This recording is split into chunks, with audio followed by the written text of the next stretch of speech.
नमस्कार, मैं हूं पूजा सिंह। स्वागत है आप सभी का आपके अपने राजपथ और बुलंद आवाज पर। दोस्तों, बसपा सुप्रीमो मायावती ने गोदी मीडिया के चैनल न्यूज 18 पर जमकर निशाना साधा है और उनको कायदे से हड़काया है। हुआ कुछ ऐसा है कि न्यूज 18 जो न्यूज चैनल है उसमें एक प्रोग्राम वो चलाते हैं व्यक्ति विशेष के नाम से। व्यक्ति विशेष कार्यक्रम में इस बार उन्होंने जिस व्यक्ति विशेष को चुना वो थी बसपा सुप्रीमो मायावती। लेकिन किसी भी व्यक्ति के बारे में कोई भी जानकारी देने से पहले ये बहुत ज़रूरी होता है कि आप उसके बारे में सही तथ्य एवं जानकारी को जुटा लें।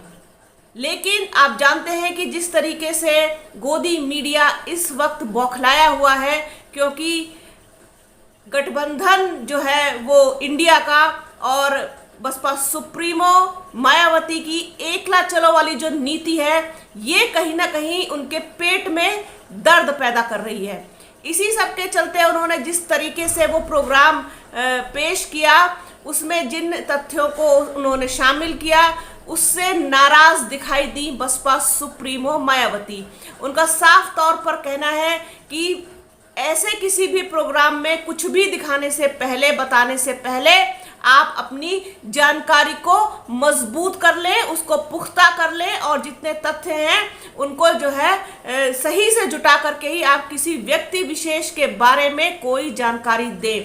अब एक चीज़ और गौर करने वाली है कि एक तरफ तो इस प्रोग्राम में अगर आप देखेंगे, इस प्रोग्राम को अवेलेबल है वो आप देख सकते हैं, उसमें इनका जो दोहरा चरित्र है गोदी मीडिया का ये साफ तौर पर दिखाई दे रहा है। एक तरफ तो वो बसपा सुप्रीमो मायावती को बहुत इंपॉर्टेंट बताते हैं, दूसरी तरफ ये भी कहते हैं कि उनका सितारा अब डूब रहा है, उनकी राजनीति में वो धार नहीं है और उनका वोटर उनसे टूट रहा है, उनका वोट प्रतिशत कम हो रहा है। फिर दूसरी तरफ कहते हैं कि दलित समाज की जो इससे बड़ी कोई नेता ना हुई है ना होगी आगे कभी। तो इस तरीके की जो दोहरे चरित्र वाली बातें हैं ये कहीं ना कहीं उजागर हुई हैं और सबसे बड़ा जो इनका इस समय इनकी जो पीड़ा दिखाई दी वो ये है कि किस तरीके से और किस आधार पर बसपा जो है वो 2024 का चुनाव वो अकेले लड़ेगी। ये इनका सबसे बड़ा जो है दर्द है और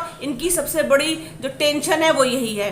लेकिन इन सारी चीज़ों पर, इस प्रोग्राम को लेकर के और सब कुछ चीज़ों को देखते हुए बसपा सुप्रीमो ने जिस तरीके से नाराज़गी जाहिर की है और उन्होंने ट्वीट के माध्यम से इसको जो है अपने जो है सपोर्टर्स तक पहुंचाया है, वो क्या लिखती है मैं आपको बताती हूँ। बसपा सुप्रीमो ने लिखा है कि मीडिया में जातिवादी मानसिकता वाले एक वर्ग द्वारा व्यक्ति विशेष कार्यक्रम में कमजोर व उपेक्षित वर्गों को उनका संवैधानिक हक दिलाकर उन्हें आत्मसम्मान व स्वाभिमान का जीवन दिलाने के लिए अपना पूरा जीवन समर्पित करने वाली बीएसपी प्रमुख के नाम के साथ खिलवाड़ अनुचित व गैर जिम्मेदाराना। ऐसे मीडिया वर्ग किसी की अंधी नकल करने की बजाय खुद की पड़ताल संपर्क के बाद ही जीवन परिचय लिखें, क्योंकि इनको जन्म से लेकर अब तक मायावती तथा सम्मान से सभी छोटे बड़े बहन जी कहकर ही संबोधित करते हैं, अर्थात चंद्रावती व किसी अन्य नाम से नहीं। अतः गलत नाम प्रचारित करना निंदनीय है। मीडिया से अनुरोध है कि किसी भी व्यक्ति विशेष के बारे में कोई जानकारी देने से पहले सही तथ्यों की जानकारी जरूर प्राप्त कर लें, वरना गलत सूचना देने से मीडिया से लोगों का विश्वास ही उठ जाएगा। खासकर दलित समाज के मामले में जातिवादी मीडिया अपनी सोच जरूर सुधार ले तो बेहतर। जी हाँ, जिस तरीके से इन्होंने लिखा है कि जातिवादी मीडिया, तो आप जानते हैं कि जातिवादी मीडिया का क्या हाल है इस समय। जो कुछ भी आपने देखा अभी 3 दिन पहले मुजफ्फरनगर में जो घटना हुई बच्चे के साथ, और उस घटना पर, इतनी बड़ी घटना पर जो रवैया मीडिया ने अपनाया, उसमें जो तमाम तरीके की खबरें चलाई, तमाम तरीके की बातें कहीं कि समझौता हो गया है और दोनों पक्षों के बीच अब कोई इस तरीके का विवाद नहीं है, सुलह हो चुकी है, इस तरीके की तमाम बातें, क्योंकि जिसने ये घटना की, जिसने उस बच्चे के साथ इस तरीके का व्यवहार किया, वो किस समाज से आती है और किस जाति और वर्ण से आती है, आप सब जानते हैं। और जो दूसरा पक्ष है, यानी कि जो पीड़ित बच्चा है, वो किस समाज से आता है। तो ये इनकी एक जो इतनी घटिया सोच है, जो जातिवादी सोच है गोदी मीडिया की, इस पर मतलब जमकर ये जो लिखा गया है बसपा सुप्रीमो मायावती और बीएसपी की तरफ से, इन्होंने चेतावनी दी है गोदी मीडिया को कि इस तरीके के कोई भी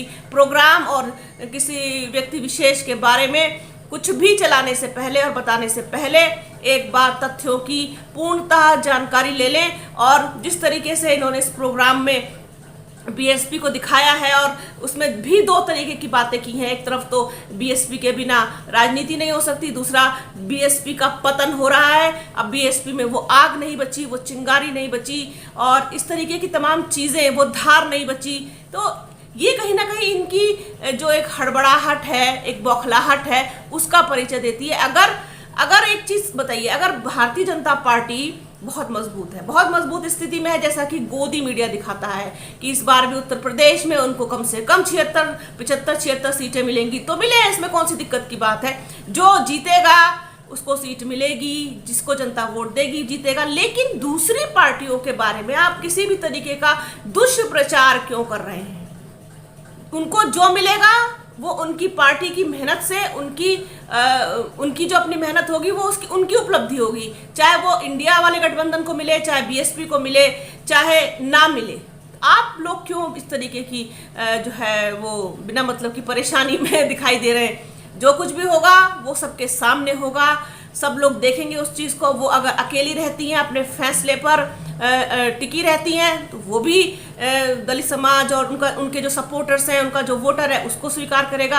अगर वो कोई फैसला करेंगी, गठबंधन में जाने का फैसला करती हैं, ये सब तो समय बताएगा, दिसंबर में ये सब चीज़ें क्लियर होंगी, तो भी उनके सपोर्टर्स, उनके वोटर उनके उस फैसले का सम्मान करेंगे, क्योंकि वो डेफिनेटली जो भी करेंगी वो पार्टी के हित में करेंगी, अपने समर्थकों के और अपने वोटर्स के हित में करेंगी। और हर नेता ऐसा ही करता है। यहाँ बात सिर्फ मैं बसपा की या बसपा सुप्रीमो मायावती के लिए नहीं कहूंगी, ये ऐसा सभी लोग करते हैं, अपनी अपनी पार्टी के हित को ध्यान में रखते हुए ही कोई कदम, कोई फैसला करते हैं।